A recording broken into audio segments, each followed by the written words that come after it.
So yun po, no? Usap-usap po sa lahat mga chicken feet ganggan. No? Sisipod pa rin ako! Oo, tari na. Puta na! Sisipod pa rin ako mga kaibigan. No, marami pa rin. NBA time mga kaibigan. Status mo yan. Takin mo. Status mo yan.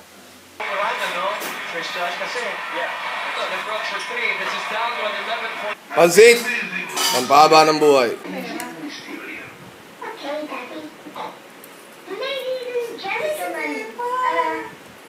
Tangina iniisip ko, paano ko aakit dito eh. Tangina baka ikamatay ko pa itong gagawin ko.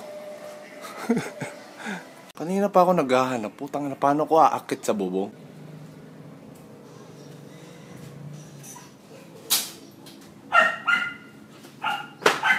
Hirap pala maging akit bahay. Kala ko madali lang sa Assassin's Creed. Bubong na ako guys. Kaso narinig ako nung may-ari, putang ina. Meow!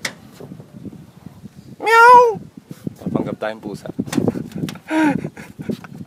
Ngayon nakita na ako ni nanay. Ayusin lang na yung antena. The walk of death.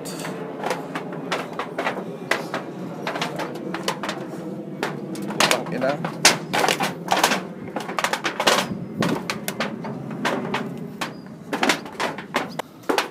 Putang ina, nandito na ako sa bubong namin guys. Fuck yeah! Drone shot, motherfuckers.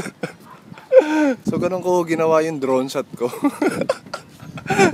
In-improvise ko lang yung drone shot ko. No, kaya kung mapapansin nyo, hanggang bubong na. Inang drone. Wala ho akong drone ha. Kasi ang dami yung nagsasuggest sa akin. Kung kaya yung si Casey Neistat ba yun? Neistat ba? Yung American vlogger daw. Kasi yung mga shot niya, laging may mga drone nakuha. Tangina nainggit ako eh. Pinanood ko, nainggit ako. Ayan na yung drone shot. Oras po natin mga kaibigan, mga 12:30. Tangina tanghaling tapat nasa bubungan puta. Kundi ba naman sila? So meron lang akong gustong pag-usapan natin guys habang nandito pa ako sa bubong. Meron lang pumasok sa isip ko Kasi nakikita niyo ba yung kalangitan? Hindi yung antena namin. Hindi yung antena, yung kalangitan Napakaganda mga kaibigan. Ang ganda ng gawa ng ating Panginoon. Diba? At kasing taas ng mga ulap na yan yung mga pangarap natin sa buhay lahat. Pangarap na lang ang walang bayad Kasi nangyayari mga kaibigan, di ba? Pag bata tayo, tataas ng pangarap natin. Tapos, dahan-dahan, little by little, habang tumatanda tayo, habang nare-realize natin kung ano yung meron sa tunay na mundo, yung mga pangarap natin mga kaibigan, ang nangyayari, lumiliit, nabubuksan yung mata natin sa realidad. Hindi katulad ng bata tayo, ang tataas ng pangarap natin. Gusto ko lang siguro sabihin na yung mga pangarap nyo nung bata kayo, buhayin nyo ulit guys, buhayin nyo. I don't care if you're 25, 30, 35, 40, 45, 50, 55, 60, 65, 70 or 100 years old. Kung meron mang 100 years old na nanonood sa akin dito maganda lang mangarap kayo.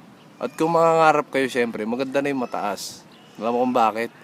Para pag bumagsak ka at least babagsak ka saan? Sa bubong. So sobrang taas ng pangarap mo, diba? Sabi nga nila aim for the sky, and if you fail, at least you fall on the roof. Hindi ko alam kung tama yung pinagsasabi ko. Hindi ko alam kung tama yung pinagsasabi ko. Basta nag-gets nyo yung punto ko, aim for the sky, At sana katulad nitong antena na to mga kaibigan, itong antena na yan sa likod ko, matanda pa ata sa akin yung hype na yan, Ilang bagyo na dumaan dyan mga kaibigan, ilang beses na tumamba yan, pero still tignan nyo naman, nandiyan pa rin siya hanggang ngayon. Sana maging ganun tayo sa mga pangarap natin guys, na kahit ilang beses tayong tumamba, ilang beses tayong madapa, ilang beses tayong alam mo yun, mahirapan, ilang beses ka nang sumuko, pero putang ina bumabalik ka pa rin kasi talagang mahal mo yung ginagawa mo. siguro yun lang ang isang recipe para talagang magtagal ka. Kailangan mo, ikaw, lalo ka na habang bata ka pa, sa mga nanonood, hanapin mo yung bagay na gustong gusto mong gawin, no? Find, no, the things that you love, and you'll never work for a day. Hindi ko ulit alam kung tama. Basta ganun yung thought niya. Hanapin mo yung bagay na gusto mo at never mong mararamdaman na nagtatrabaho ka, no? Anyway, inutusan pa ako ng nanay ko. May dadalhin ako sa patahian na bag. Ano, utusan na, parang akong boy dito. Kala nyo, famous, pag famous, ano. Boy ako dito sa bahay namin. Saka nakaka-bad trip minsan eh, no? Yung hindi pa sabay-sabay yung utos, pa isa-isa. Nak, bili ka ng sibuyas. Puta, pagbalik mo, kamatis naman. Kamatis naman yung pabibili sa'yo. Pero sundin natin lagi yung mga kaibigan natin, mga gulang, no? Dahil silang nakakaalam ng mga tama. Do yung mga desisyon pagdating sa gusto mong mangyari sa buhay mo, ikaw ang ano niyan. Ikaw dapat ang makaalam niyan. Alamin mo lang, guys. Kung di mo pa alam, alamin mo lang. Kasi lalabas at lalabas yan. Kung alam mo naman na at wala pa rin nangyayari, huwag ka mag-alala. Lahat ng tao, Brad, may break. Darating din yung break mo. At pag dumating yung break mo, Brad, ito tatandaan mo. Kagatin mo na. Tangina, ang problema ko ngayon, paano ako bababa? Aray ko, putang ina, init sa pit. Putang ina, guys. Hindi na ako makababa. Hindi na ako makababa, no? Tangina, nagpatulong na ako sa kapitbahay namin. Inaram ko yung hagdan nila. Baka siguro 30 minutes na ako rito nag-iisip paano bababa. Putang ina. Tangina, kinakalawang na ako dito, guys. Wala pa rin yung backup ko. Putang ina, paano ako bababa? Mga 30 minutes na ako, Tonyo. Nag-iisip ako paano ako bababa eh. Buti dumating ka.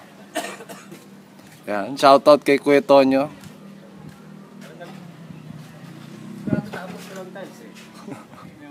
So, kababa ko lang, guys. Shoutout kay Kuya Tonyo sa tumulong sa akin.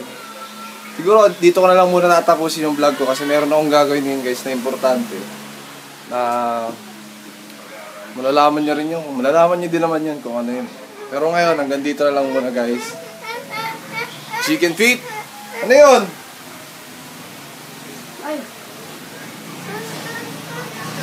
Hanggang sa muli. Paalam. Chicken feet out. Peace.